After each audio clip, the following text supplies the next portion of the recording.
झारखंड में पिछले 9 महीने से डीजीपी के निर्देश पर बंद पड़े सहारा इंडिया के कार्यालयों को खुलवाने की मांग को लेकर अब सहारा के एजेंट और अधिकारी जिला मुख्यालयों का रुख कर रहे हैं।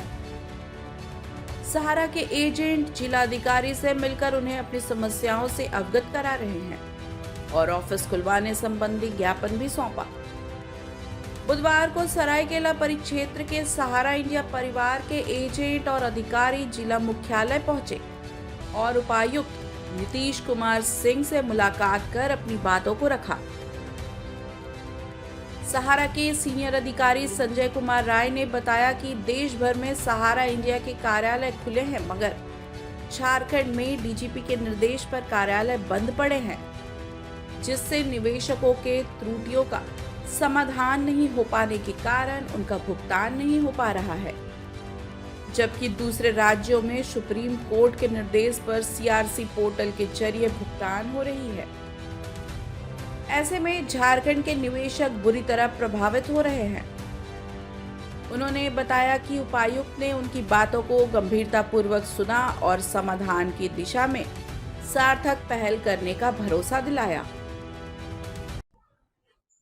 सरायकेला खरसुआ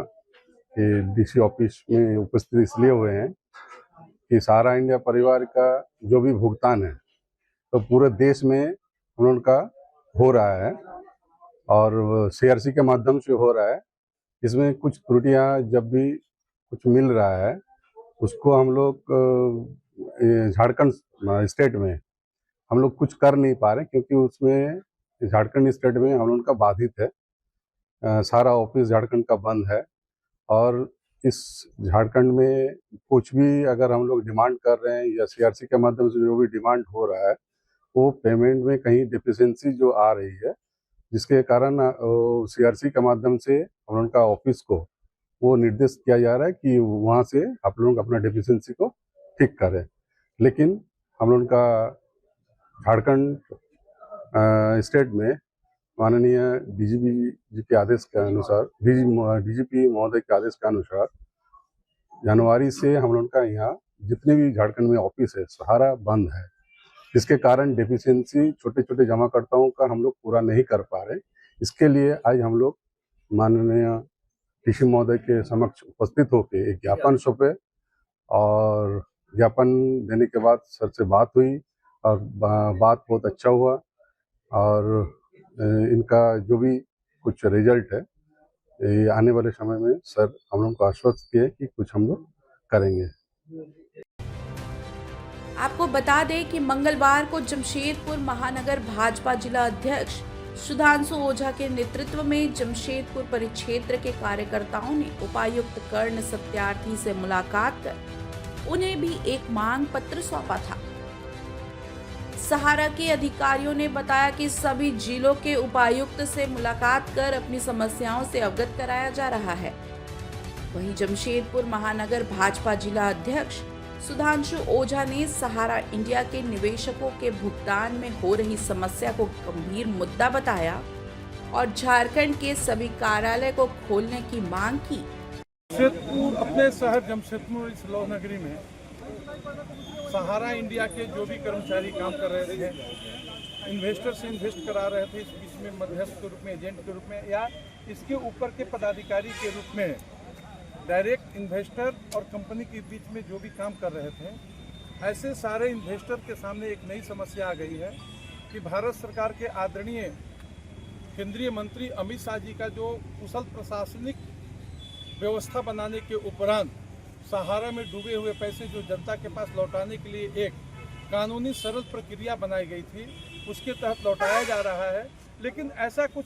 थोड़ी कानूनी बाध्यताएं रह गई थी कि जो इन्वेस्टर काम किए थे, एजेंट के माध्यम से किए थे, उनकी कहीं ना कहीं मोहर छूट गया, कहीं नाम में मिस्टेक हो गया, इस प्रकार की कहीं तकनीकी जो कमी हो गई है और उस कमी के कारण वे लोग कंप्यूटर पर अपलोड नहीं कर पा रहे हैं, ताकि उनका दावा सरकार के द्वारा जो दिया जा रहा है, कंपनी को सेबी के निर्देश में दिया जा रहा है, वो नहीं मिल पा रहा था। उसके निवारण के लिए सभी ने महसूस किया कि झारखंड में जब तक एक कार्यालय नहीं बन पाएगा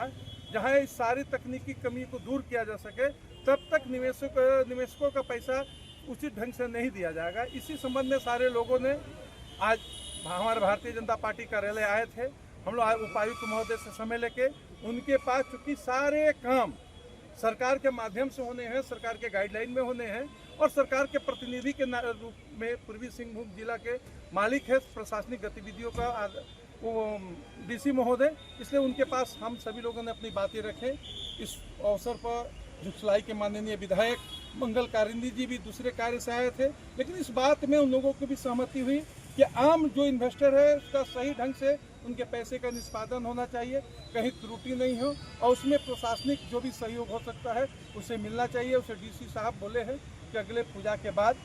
सारी बातों को देख लिए हैं, बोले कि इनका स्टडी कर लेते हैं, स्टडी करने के बाद हफ्ता 10 दिन इसका हम निराकरण निकाल देंगे ताकि सभी इन्वेस्टर का बेहतर ढंग से पैसा मिल सके। ये बहुत ही जनहित में अच्छी बातें हैं और हमारे उपायुक्त जमशेदपुर जो है बहुत ही सरल हृदय है और लोगों के साथ कोऑपरेशन करने वाला। इसके चलते भी आम लोग जो उनके पास मिलने जाते हैं उनके अंदर एक विश्वास जगता है और विश्वास ही रचनात्मक कार्य की मूल आधार है और हम समझते हैं कि अगले कुछ दिनों में यह कार्य बहुत जल्दी प्रारंभ हो जाएगा और इन्वेस्टर का पैसा मिलने लगेगा। इसमें प्रशासनिक सुविधाएं यहाँ जो हमको मिलेगी हम लोग के लिए गौरव की बात है और इसके लिए सभी इन्वेस्टर के साथ साथ जो एजेंट इसमें काम कर रहे हैं उनके अच्छे कार्यों की हम सराहना करते हैं, बड़ाई करते हैं। धन्यवाद। अब देखना यह दिलचस्प होगा कि झारखंड सरकार इस गंभीर मुद्दे पर क्या रुख अख्तियार करती है। हालांकि डीजीपी का कोई भी लिखित आदेश कार्यालय को बंद कराने का नहीं आया है। मालूम हो कि झारखंड विधानसभा चुनाव 2024 में झारखंड मुक्ति मोर्चा के मैनिफेस्टो में सहारा के निवेशकों का भुगतान दिलाने का भरोसा दिलाया गया था, मगर चुनाव समाप्त होने के बाद झारखंड के डीजीपी के निर्देश पर राज्य के सभी कार्यालय को बंद करा दिया गया, जिससे निवेशकों के साथ साथ एजेंटों में भी घोर नाराजगी देखी जा रही है। आखिर दूसरे राज्यों के कार्यालय क्यों खुले हैं, यह भी एक बड़ा सवाल है। बहरहाल अपनी गाढ़ी कमाई पाने के लिए शहर के एजेंट और निवेशक दर दर की ठोकरें खा रहे हैं। इस पर केंद्र और राज्य सरकारें मौन हैं, यह भी एक प्रश्न बना हुआ है।